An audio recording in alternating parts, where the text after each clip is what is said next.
This is the heading, Factors Determining Price Elasticity of Demand. In the first two videos, we discussed elasticity of demand, types of price elasticity of demand, methods for the measurement of price elasticity of demand. These are the factors on which price elasticity of demand depends. कि जो elasticity of demand है वो less than 1 होगी, equals to 1 होगी या greater than 1 होगी, ये किन फैक्टर्स के ऊपर डिपेंड करता है. First point is nature of commodity. On the basis of nature, commodities can be classified into three categories: necessaries, comforts and luxuries. Nature के बेस पे, कमोडिटी की टाइप के बेस पे हम 3 कैटेगरीज बना सकते हैं कमोडिटी की. एक तो है नेसेसरीज. नेसेसरीज होती हैं जो हमारी लाइफ के लिए ज़रूरी हैं, जैसे salt, kerosene oil, match box etcetera, ये सब चीज़ें हैं. इसमें जो प्राइस इलास्टिसिटी ऑफ डिमांड है that is less than 1. Less than 1 means inelastic, क्योंकि because consumer has to buy a given quantity of these goods irrespective of the rise और fall in price.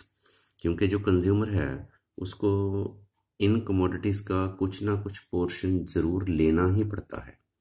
चाहे price ज़्यादा हो जाए तो भी हम जो डिमांड है वो ज़्यादा कम कर नहीं पाते. दूसरी गुड्स हैं comforts like milk, fan, cooler etcetera. इनकी जो इलास्टिसिटी है दैट इज़ इक्वल्स टू 1. मतलब कि जब इनकी प्राइस कम होती है तो हम थोड़ी बहुत डिमांड इसकी ज़्यादा कर देते हैं. और थर्ड है लग्जरीज. लग्जरीज में जब इनकी प्राइस होती है तो हम इनकी ज़्यादा डिमांड बढ़ा देते हैं, जैसे एयर कूलर है, कॉस्टली फर्नीचर है, गोल्ड है, डायमंड ज्वेलरी है, ऐसी चीज़ें जो हैं. अगर हम इनको डायग्रामेटिकली समझें these 3 points,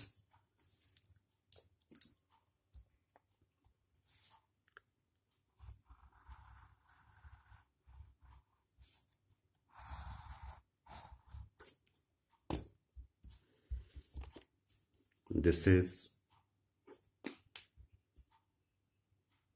suppose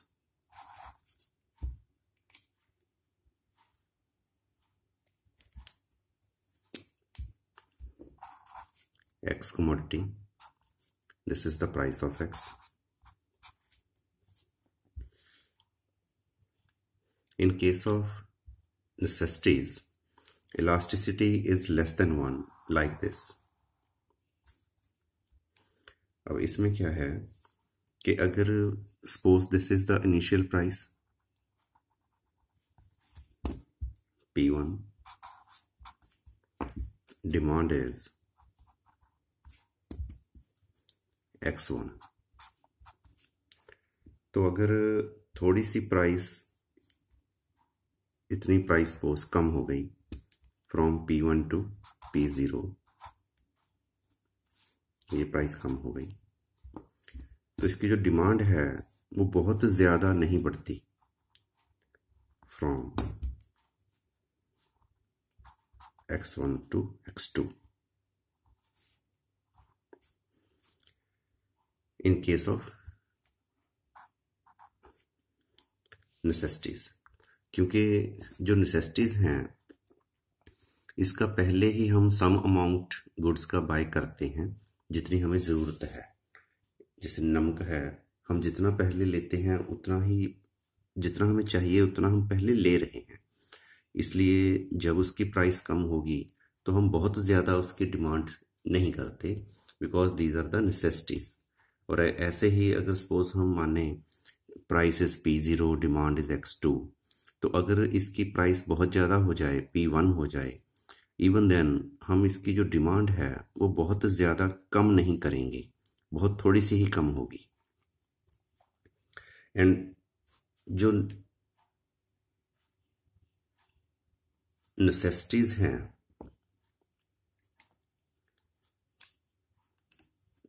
नेसेसिटीज में जैसे इलास्टिसिटी है इन इलास्टिक, तो दीज आर द नेसेसिटीज।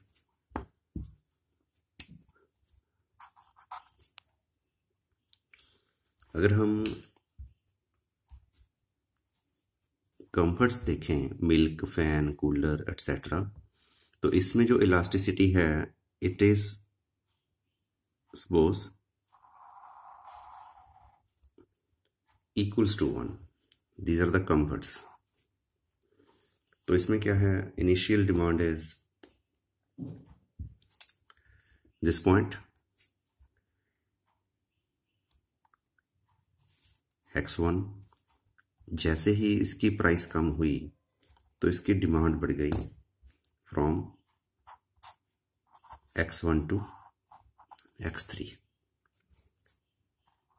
मतलब जो कंफर्ट्स हैं उसकी हम जो डिमांड है वो थोड़ी ज़्यादा बढ़ा देते हैं कंपैरेटिव टू नेसेसिटीज, क्योंकि जैसे ही इसकी प्राइस कम होती है तो हम इसकी ज़्यादा जो यूनिट्स बाय करते हैं। और अगर हम लग्जरी के केस में देखें, in case of luxuries elasticity of demand is like this. These are the luxuries. तो इसमें क्या है, इसकी जो डिमांड इलास्टिसिटी है वो ग्रेटर देन 1 है। इसमें अगर हम देखें कि जैसे ही इसकी प्राइस कम हुई P1 से P0, इनिशियली डिमांड हम कर रहे थे x1, now demand rises to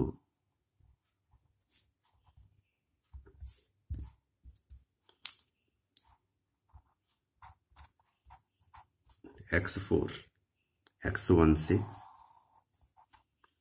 x4। These are the luxuries. In case of luxuries, elasticity is greater than 1. In case of comforts, it is equals to 1. And in case of necessities, it is less than 1. These are the types of commodities. Commodities के base पे हम ऐसे classify करते हैं कि जो elasticity of demand है, price elasticity of demand है, वो कितनी है। Second determinant is goods with different uses. तो कुछ गुड्स ऐसी होती हैं जो सिंगल यूज होती हैं, जैसे सपोज दिस इज पेन, तो इसका एक ही यूज है कि हम इसके साथ लिख सकते हैं। बट कुछ गुड्स ऐसी होती हैं जिनके बहुत सारे यूज होते हैं। For example milk. Milk can be used to make tea, milk shake, curd, cheese etcetera. तो बहुत सारे यूज इसके हैं। जैसे मिल्क के साथ हम टी बना सकते हैं, मिल्क को ऐसे ही हम गर्म करके ठंडा करके पी सकते हैं, दही बना सकते हैं, पनीर बना सकते हैं, बहुत सारे यूज इसके हैं। तो इसमें अगर हम देखें, इसमें जो इलास्टिसिटी है वो इलास्टिक है। इलास्टिक मीन्स जैसे ही इसकी प्राइस कम होगी तो हम इसकी डिमांड ज़्यादा करने लग जाएंगे, ज़्यादा बढ़ा देंगे, क्योंकि जब इसकी प्राइस कम होगी तो इसकी ज़्यादा डिमांड बढ़ा के हम इसकी ज़्यादा क्वांटिटी बाय करेंगे, because we will use that quantity in other uses. तो जो बाकी यूज़ हैं उसमें हम इस कमोडिटी को यूज़ करेंगे। Third point is availability of substitutes. If substitutes are available, अगर हमारे पास सब्सटीट्यूट्स अवेलेबल हों, जैसे tea and coffee substitute product हैं, Coke and Pepsi substitute product हैं, तो इसमें इलास्टिसिटी होगी greater than 1, because if the price of one of the substitute falls, people buy more of it. क्योंकि अगर सब्सटीट्यूट की प्राइस कम हो जाए तो लोग उसकी डिमांड ज़्यादा करेंगे। इसलिए अगर किसी सब्सटीट्यूट की प्राइस बढ़ गई तो उसकी डिमांड कम हो जाएगी। इसको हम एक टेबल की फॉर्म में अगर स्टडी करें,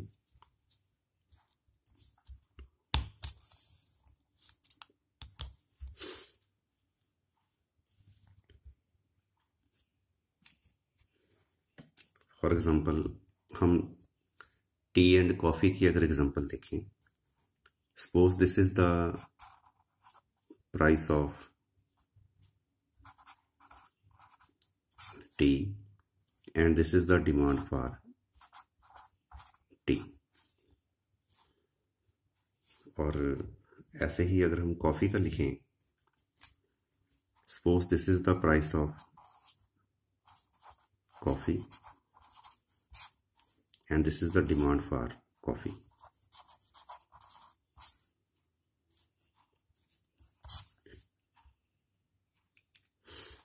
Now suppose the price of tea is 10 and generally suppose we buy 5 cups of tea.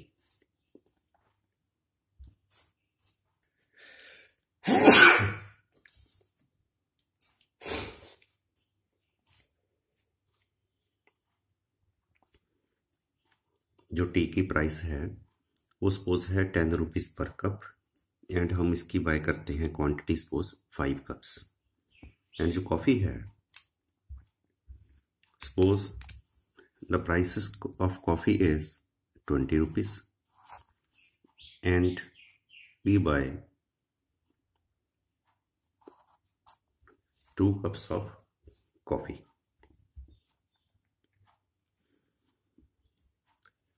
अब अगर सपोज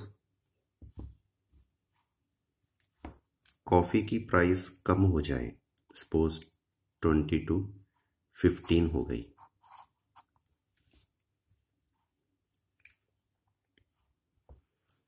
तो हम क्या करेंगे, we will buy more coffee from 2 to suppose 3। और जो टी है, टी की डिमांड कम हो जाएगी, सपोज 5 to 4। अब अगर टी की प्राइस सपोज बढ़ जाए,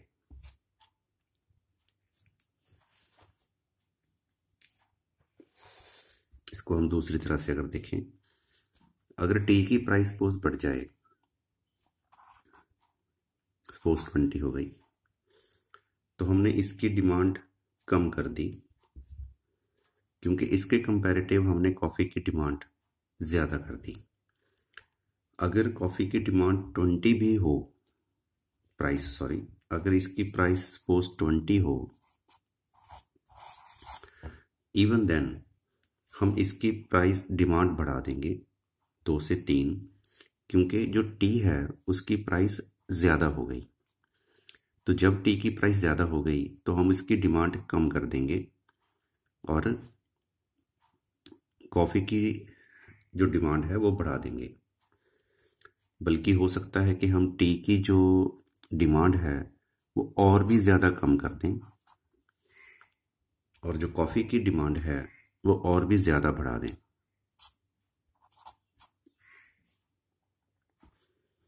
तो इसमें क्या हुआ, जैसे ही टी की प्राइस ज़्यादा हुई 10 to 20, तो हमने जो टी की डिमांड है वो बहुत ज़्यादा कम कर दी, क्योंकि जो दूसरी कमोडिटी है, दूसरी कमोडिटी की अगर प्राइस चेंज ना भी हो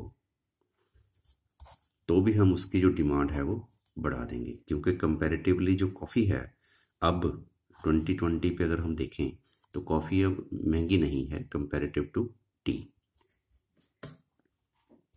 तो इसलिए क्या होता है कि सब्स्टिट्यूट जिस कमोडिटी का अवेलेबल हो, अगर उसकी प्राइस बढ़ जाए तो उसकी जो डिमांड है वो ज़्यादा चेंज हो जाती है, that is elasticity greater than 1, क्योंकि लोग उस कमोडिटी की जगह पे दूसरी कमोडिटी की डिमांड करने लग जाते हैं। इसको लोग कम कर देंगे, इसको लोग बढ़ा देंगे।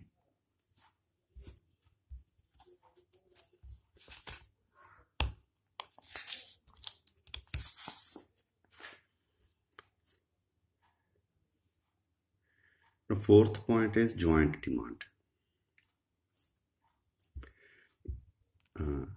ये इसका थर्ड पॉइंट का उल्टा है। This is the inverse of third point. This is substitutes. This is complementary goods. If two or more than two goods are demanded together to fulfill one need, अगर हम दो या दो से ज़्यादा गुड्स की डिमांड करते हैं एक ज़रूरत को पूरा करने के लिए, तो उन गुड्स को हम कहते हैं कॉम्प्लीमेंट्री गुड्स, पूरक, एक दूसरे की पूरक, कॉम्प्लीमेंट्री। जैसे कार एंड पेट्रोल है, तो हम दोनों गुड्स ही हमें चाहिए। पेन एंड इंक है, तो इसमें इलास्टिसिटी थर्ड पॉइंट से उल्टा है। यहाँ पे थी ग्रेटर देन 1, यहाँ पे है लेस देन 1। क्योंकि इसमें क्या होगा कि अगर हम suppose a price rise in price of diesel की अगर प्राइस बढ़ जाए, may reduce the demand for diesel cars, तो डिमांड डीजल कार की कम हो जाएगी, but to a very small extent. तो बहुत ज़्यादा कम तो नहीं होगी, पर कम हो जाएगी। तो इसलिए जो इलास्टिसिटी है वो होगी लेस देन 1। तो इसको तो आप थर्ड पॉइंट के बिल्कुल उल्टा रख के स्टडी कर सकते हो। Fifth point is postponement of the use. If demand can be postponed to future period, तो ये टाइम के अकॉर्डिंग भी पॉइंट है। सिक्स्थ पॉइंट कि if demand can be postponed to future period, it means if demand there is long period. अगर हमारे पास long period है तो क्या होगा, for example building a house, buying washing machine, ये चीज़ें ऐसी हैं जिनको हम पोस्टपोन कर सकते हैं। तो इनमें इलास्टिसिटी होगी ग्रेटर देन 1, क्योंकि अगर सपोज करो प्राइस इन चीज़ों की बढ़ जाए, इन चीज़ों को बनाने की या इन चीज़ों की प्राइस अगर बढ़ जाए, तो लोग उसकी डिमांड कम कर देंगे। People will wait for the fall in price, तो हम प्राइस कम होने की वेट करेंगे। इट मीन्स हमारे पास लॉन्ग टाइम है। इसलिए जिन चीज़ों का हम यूज़ पोस्टपोन कर सकते हैं, इट मीन्स जिन चीज़ों के लिए हमारे पास लॉन्ग टाइम है बाय करने के लिए, उनमें इलास्टिसिटी होगी ग्रेटर देन 1, इलास्टिक, बिकॉज हम उसका यूज़ जो है वो पोस्टपोन कर सकते हैं। और जिन गुड्स को हम पोस्टपोन नहीं कर सकते, जिनकी यूज़ को फॉर एग्जांपल मेडिसिन चाहिए, बुक चाहिए, तो उनमें डिमांड है लेस देन 1। जैसे शॉर्ट पीरियड में अगर हम देखें, शॉर्ट पीरियड मीन्स कि हम डिमांड पोस्टपोन नहीं कर सकते, अभी हमें वो कमोडिटी चाहिए, तो उसमें इलास्टिसिटी होगी less than 1। Then 7 and 8 points, these are also similar points. This is related with price, this is related with income. In case of very high price goods and very low price goods, both are same, very high price goods and very low price goods. Similarly, very high income individuals and very low income individuals. अब जिन goods की price बहुत ज़्यादा है, जैसे air conditioner है, फिर costly furniture है, gold है, डायमंड है, ज्वेलरी है, या बहुत लो प्राइस है, मैच बॉक्स है, सॉल्ट है, लो प्राइस ऑफ टॉफ़ीज़ हैं, तो इनकी जो डिमांड है वो होती है in elastic, means elasticity less than 1। क्योंकि सपोज करो कोई एयर कंडीशनर है 40,000 का है, तो अगर वो 42,000 का भी हो जाए, तो जिसने 40,000 का एसी लेना है वो 42,000 का भी ले लेगा, तो डिमांड ज़्यादा कम नहीं होगी। सिमिलरली जैसे ये सॉल्ट है, अगर ये थोड़ा सा महंगा भी हो जाए, क्योंकि ये बहुत कम प्राइस वाली कमोडिटी है, तो भी लोग इसकी डिमांड कम नहीं करेंगे। ऐसे ही अगर हम वेरी हाई इनकम इंडिविजुअल्स देखें, जैसे अमिताभ बच्चन है, विराट कोहली है, जैसे लोग हैं, बिल गेट्स जैसे लोग हैं, देन वो कमोडिटी की प्राइस अगर बढ़ भी जाए तो भी डिमांड ज़्यादा कम नहीं करेंगे बिकॉज ऑफ हाई इनकम।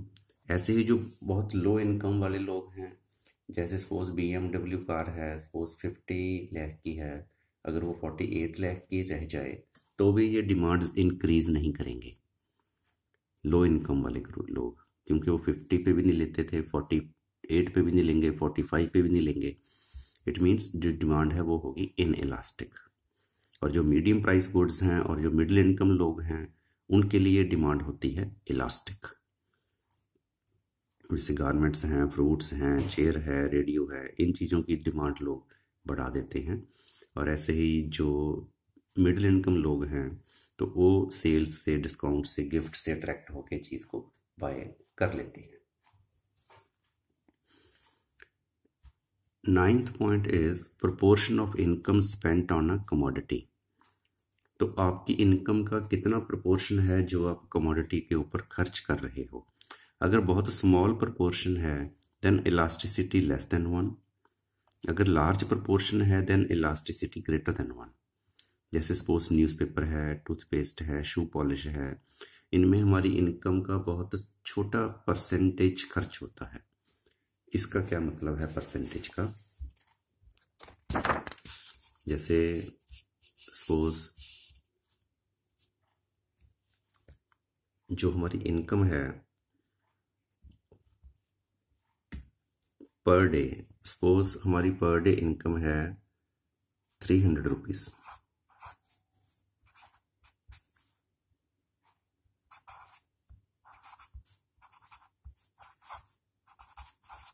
ये हमारी पर डे इनकम है सपोज।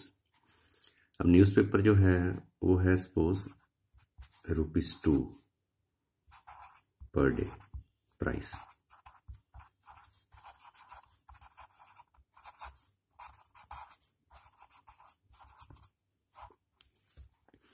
सपोज ₹2 का न्यूज़पेपर है डेली जो हम बाय करते हैं।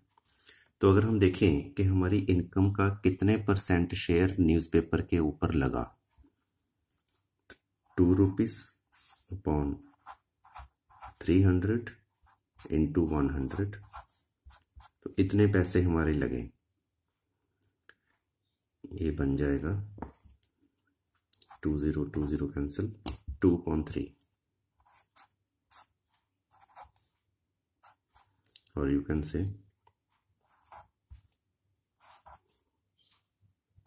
0.67%। मतलब जो न्यूज़पेपर है सपोज इसके ऊपर अगर हमारी 300 रुपीज़ इनकम है, ₹2 का न्यूज़पेपर है, तो हमारी इनकम का सिर्फ 0.67% खर्चा ही इस पे हो रहा है, 1% भी नहीं हो रहा। अगर 3 रुपीज़ का होता तो 1% होता, तो 1% भी अगर हम लगाएं तो इतना कम खर्चा हमारी इनकम का इस कमोडिटी के ऊपर हो रहा है। इसलिए अगर इसकी प्राइस ज़्यादा हो जाएगी, 2 से 3 रुपए भी हो जाएगी, तो भी हमारा जो परसेंट शेयर है वो 0.67 से बढ़कर 1% ही होगा। इसलिए हम इसकी डिमांड ज़्यादा कम नहीं करेंगे। तो डिमांड जो होगी वो ज़्यादा कम नहीं होगी प्राइस बढ़ने से। इसलिए जो इलास्टिसिटी होगी वो होगी इन इलास्टिक। और जिन कमोडिटीज़ पे हमारा लार्ज प्रोपोर्शन स्पेंड होता है तो उन कमोडिटीज़ पे जैसे क्लोथ्स के ऊपर, कोई न्यूट्रिटिव फूड के ऊपर, बैलेंस डाइट के ऊपर, या एलईडीज के ऊपर, टीवी है, फ्रिज है, तो इन चीज़ों पे हमारा ज़्यादा प्रोपोर्शन खर्च होगा इनकम का। तो उसके लिए हम जो इलास्टिसिटी होगी वो इलास्टिक होगी, मतलब प्राइस ज़्यादा होगी तो हम उसकी डिमांड कम कर देंगे।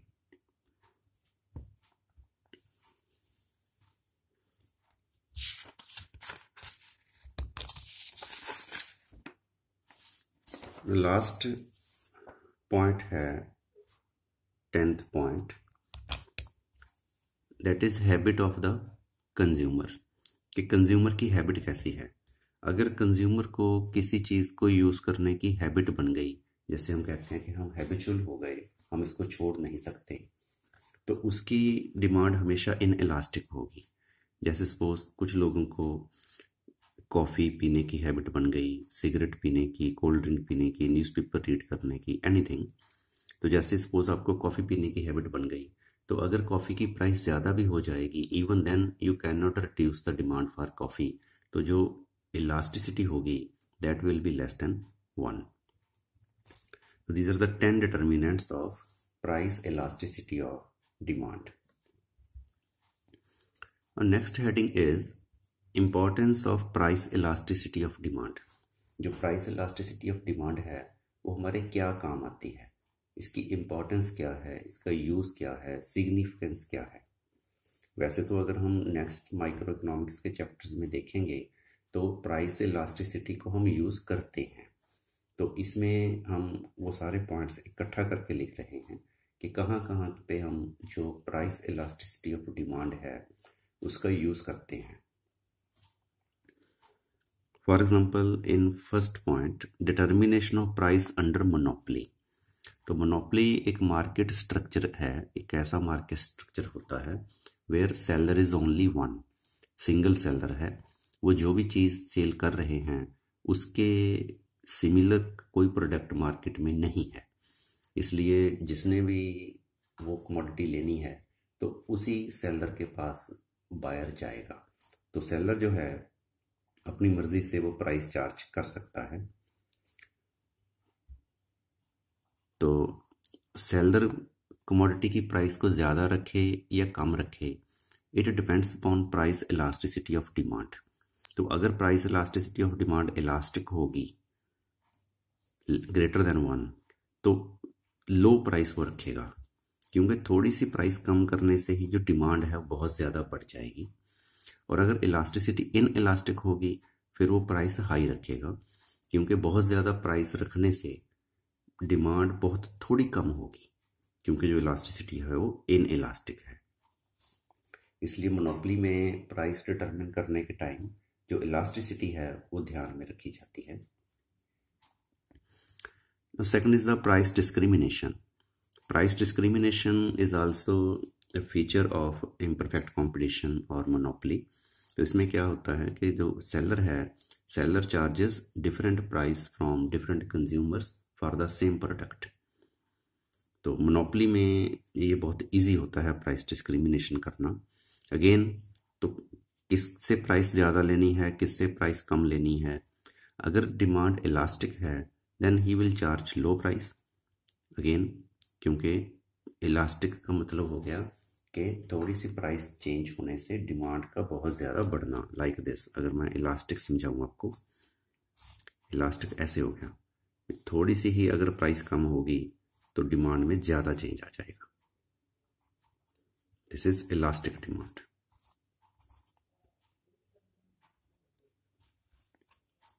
तो अगर डिमांड इन इलास्टिक है फिर वो प्राइस हाई रखेगा, क्योंकि बहुत ज़्यादा प्राइस बढ़ने से भी डिमांड थोड़ी सी कम होगी।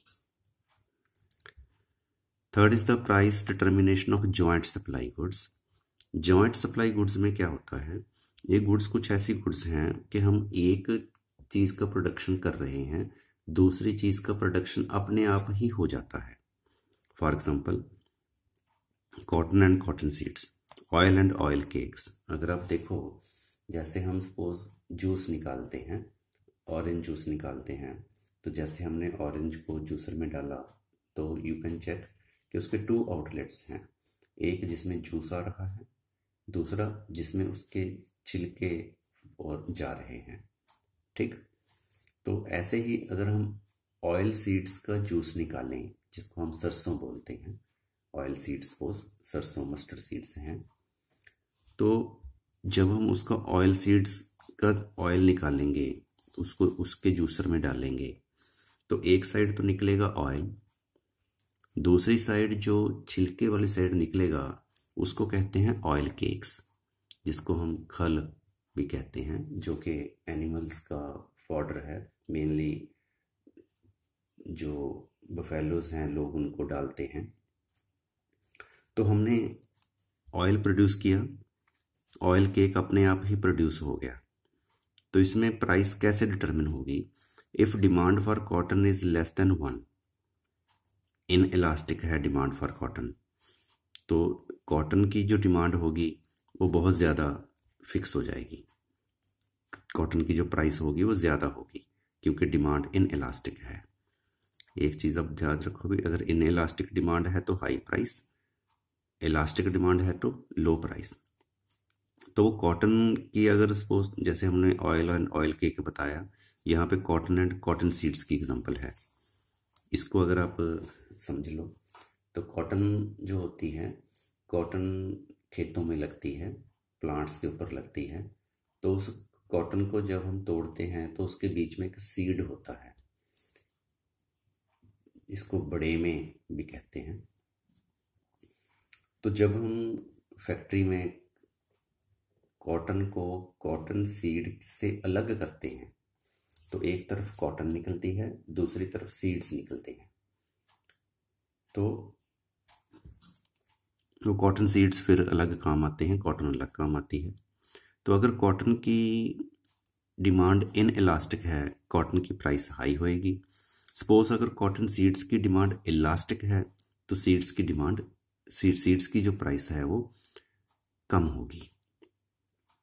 मतलब जिस चीज़ की डिमांड इन इलास्टिक है लेस देन 1, उसकी प्राइस ज़्यादा होगी। जिसकी डिमांड इलास्टिक है उसकी प्राइस कम होगी। ये रिलेशन है मेन।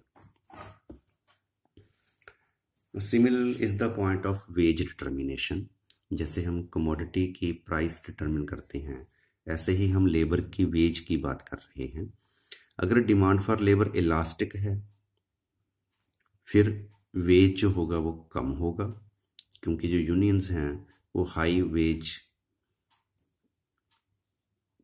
डिमांड नहीं कर पाएंगे, उनके लिए मुश्किल होगा, तो लो वेज होगा।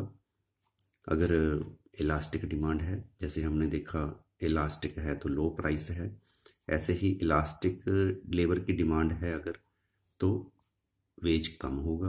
अगर इन इलास्टिक है लेबर की डिमांड फिर वेज हाई होगा।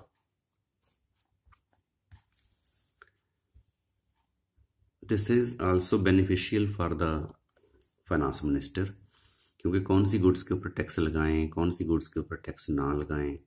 अब टैक्स लगाने का जो पर्पस है, टैक्स लगाने का पर्पस है ताकि हम ज़्यादा रेवेन्यू कलेक्ट कर पाएं। अब देखो अगर डिमांड सपोज इलास्टिक है तो उस पर टैक्स लगाने का कोई ज़्यादा बेनिफिट नहीं होगा। क्यों? क्योंकि अगर डिमांड इलास्टिक है तो जैसे सपोज किसी कमोडिटी की प्राइस 100 रुपये है, 2 रुपये आपने टैक्स लगा दिया, उसकी प्राइस बन गई 102। तो जब उसकी प्राइस बढ़ गई, डिमांड उसकी है इलास्टिक, तो प्राइस बढ़ने से उसकी जो डिमांड है वो बहुत ज़्यादा कम हो जाएगी। जब उसकी डिमांड बहुत ज़्यादा कम हो गई तो लोग उसको ज़्यादा बाय नहीं करेंगे। अगर लोग बाय नहीं करेंगे तो टैक्स कलेक्शन ज़्यादा नहीं होगी। और अगर डिमांड इन इलास्टिक है then more taxes will be beneficial.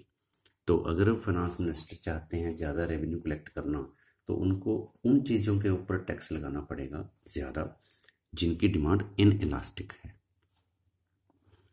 Then distribution of burden of taxation. तो डिस्ट्रीब्यूशन कैसे होती है? अगर डिमांड इलास्टिक हो, प्राइस इलास्टिसिटी इलास्टिक हो, फिर प्रोड्यूसर्स के ऊपर ज़्यादा बर्डन होता है। अगर इन इलास्टिक हो तो कंज्यूमर्स के ऊपर ज़्यादा बर्डन होता है। इसका क्या रीज़न है? जैसे सपोज इलास्टिक डिमांड है, इलास्टिक डिमांड में क्या है कि प्राइस थोड़ी सी प्राइस ज़्यादा होने से डिमांड बहुत ज़्यादा कम हो जाएगी।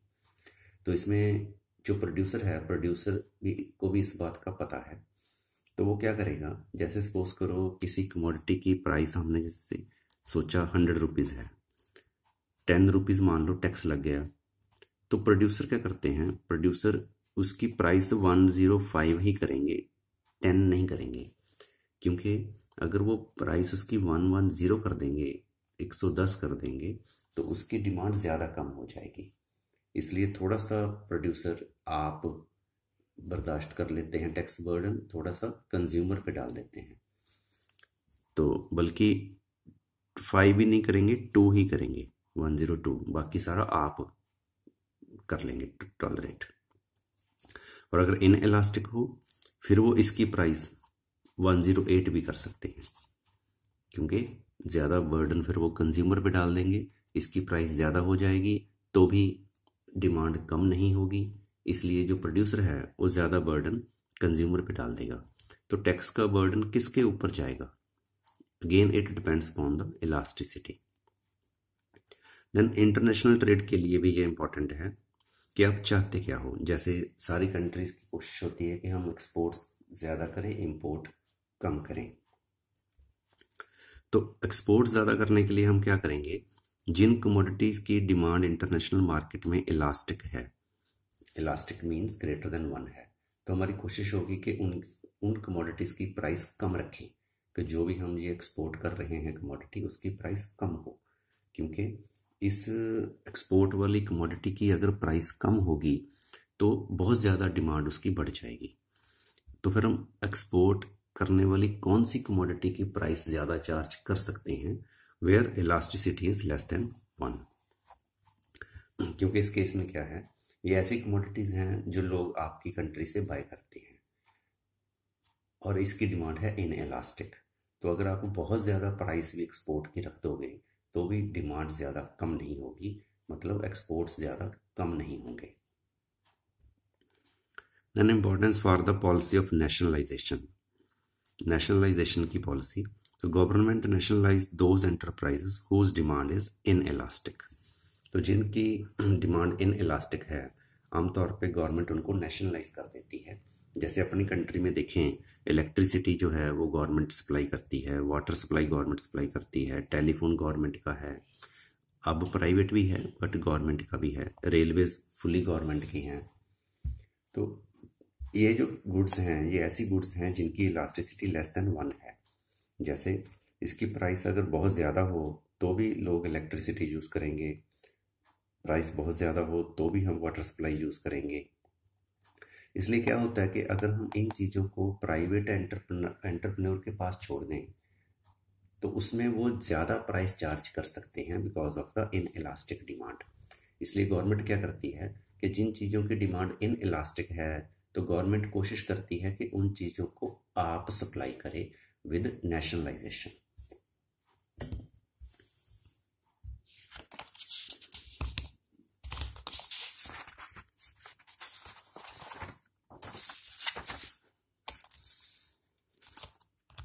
Ninth importance is the paradox of poverty.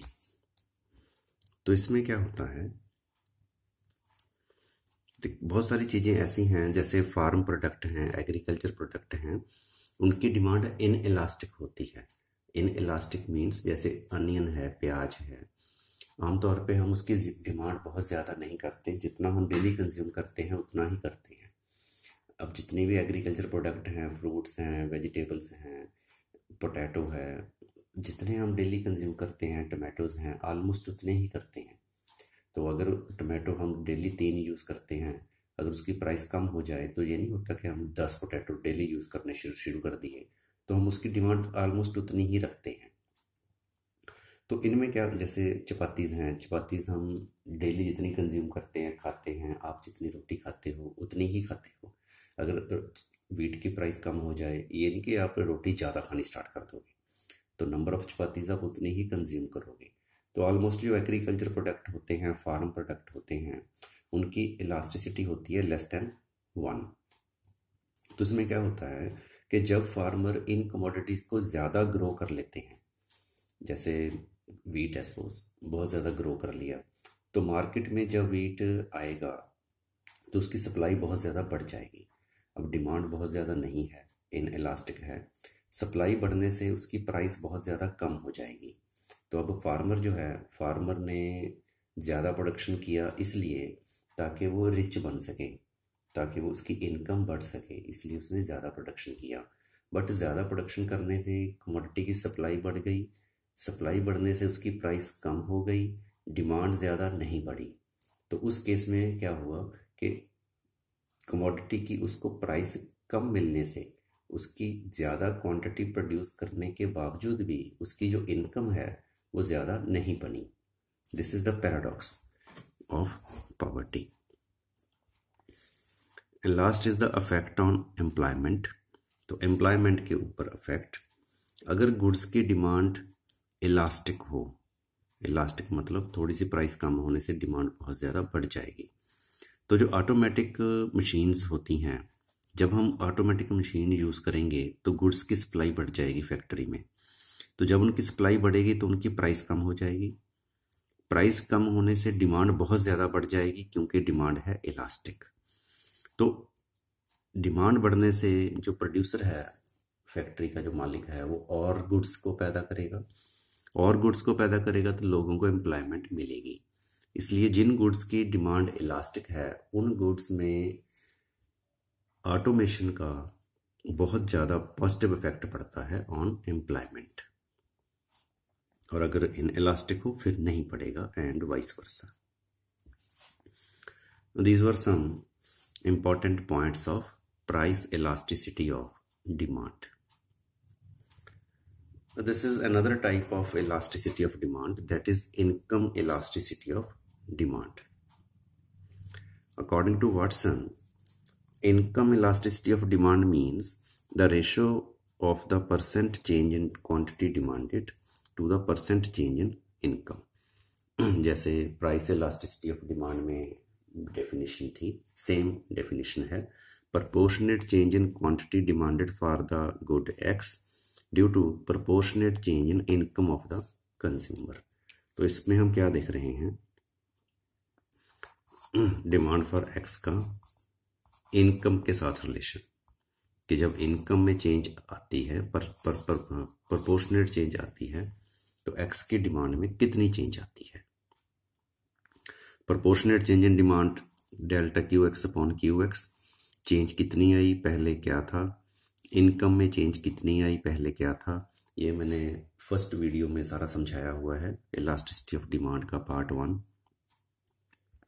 तो इसको हम ऐसे लिख लें, डिवाइड को मल्टीप्लाई करते हैं, ये बन गया। एम को हमने पहले लिख लिया, डेल्टा क्यू को बाद में लिख लिया, ये बन गया। This is the final formula for the income elasticity of demand. तो फर्स्ट पार्ट में इलास्टिसिटी ऑफ डिमांड के वीडियो 3 वीडियोज़ हैं। इसके फर्स्ट पार्ट में मैंने ये रिलेशनशिप समझाया हुआ है with the help of price. Same relationship हम डिस्कस कर रहे हैं with the help of income. तो प्राइस इलास्टिसिटी में हम यहाँ पे नेगेटिव लगा देते हैं अपनी तरफ से, because of the inverse relation between demand and price. But यहाँ पे हम इसको पॉजिटिव ही रखेंगे, because of the positive relation between demand and consumers income. These are the types of income elasticity of demand. Income और demand का relation, ये positive भी हो सकता है, नेगेटिव भी हो सकता है। ये क्या होता है, it is to be noted, आप ध्यान रखिए, this is not the demand curve, this is again not the demand curve. ये डिमांड कर्व नहीं है, क्योंकि डिमांड कर्व तभी बनते हैं अगर एक साइड कमोडिटी हो, दूसरी साइड उसकी प्राइस हो।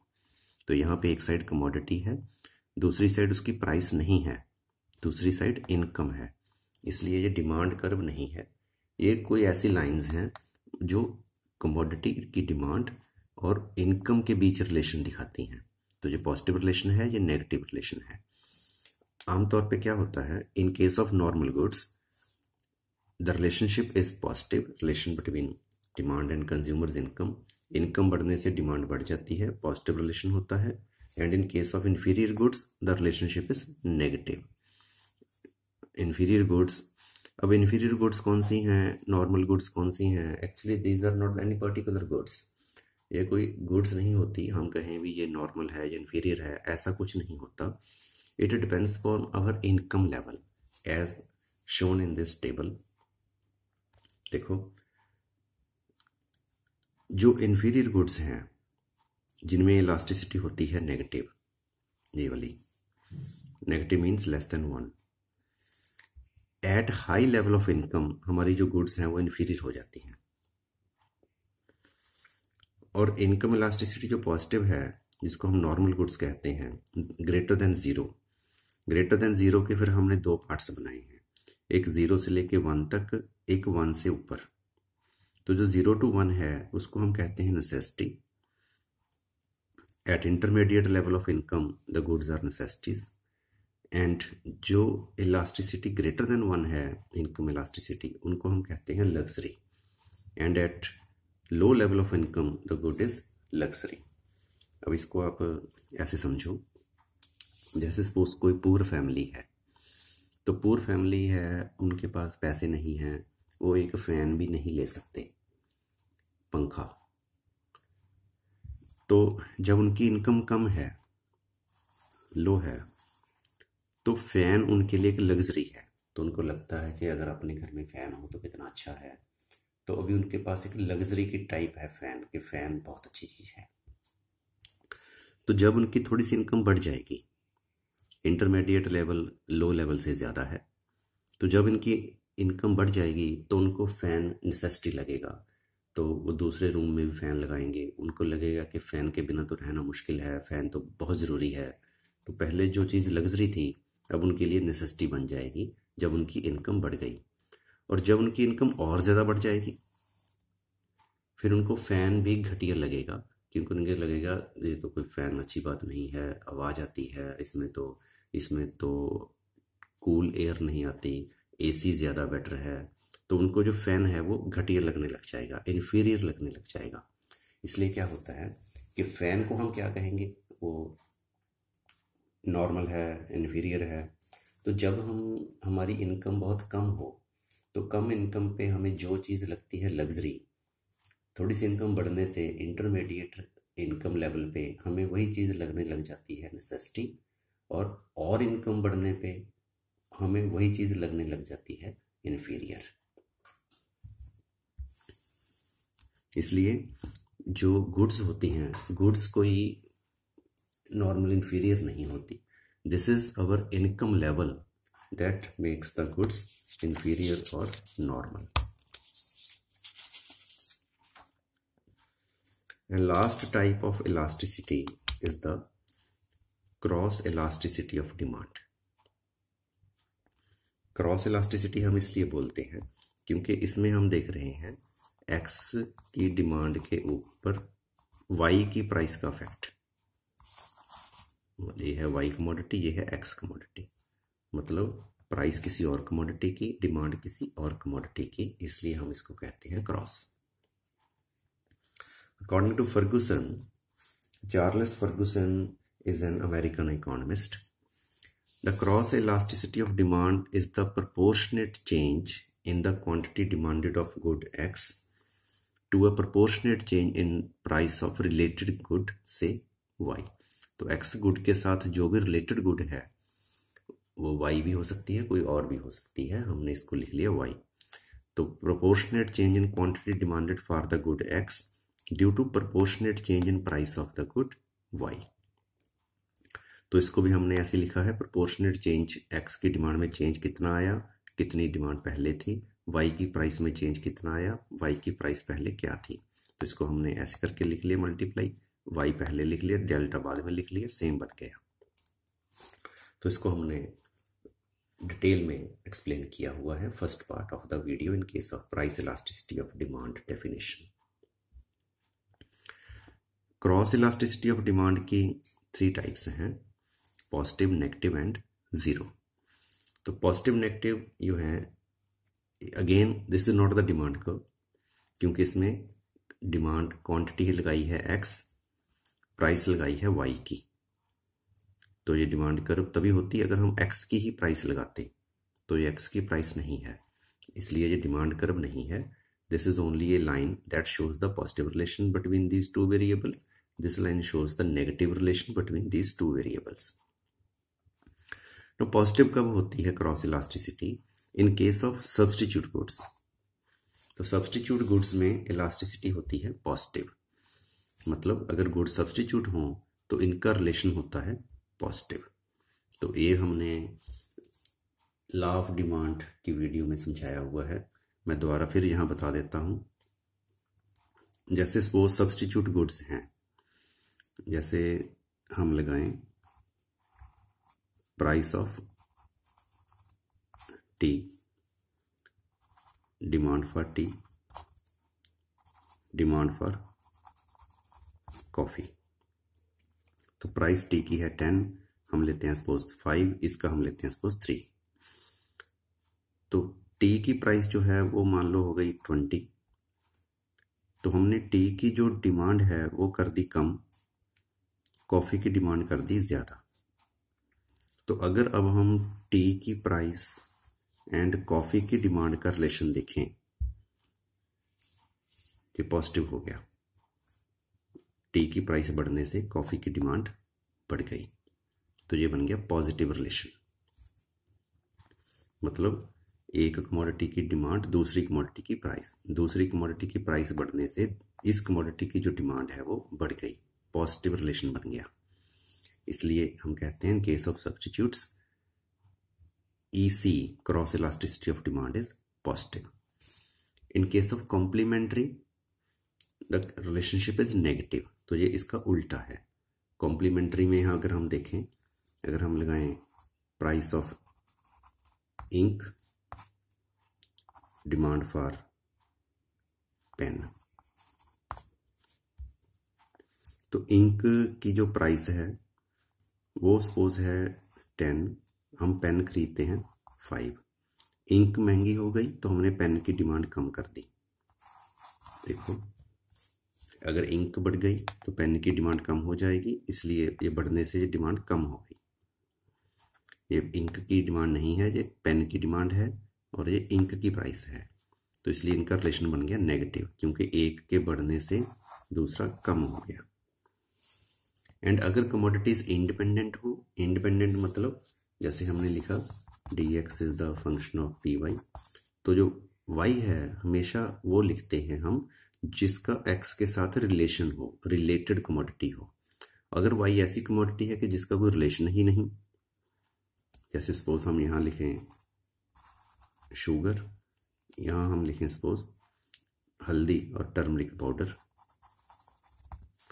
तो इसका तो कोई रिलेशन ही नहीं है इसके साथ, तो हल्दी की प्राइस बढ़ने से शुगर की डिमांड कम हो जाएगी, ऐसा कुछ नहीं है, क्योंकि ना तो ये दोनों सब्स्टिट्यूट हैं और ना ही दोनों कॉम्प्लीमेंट्री हैं।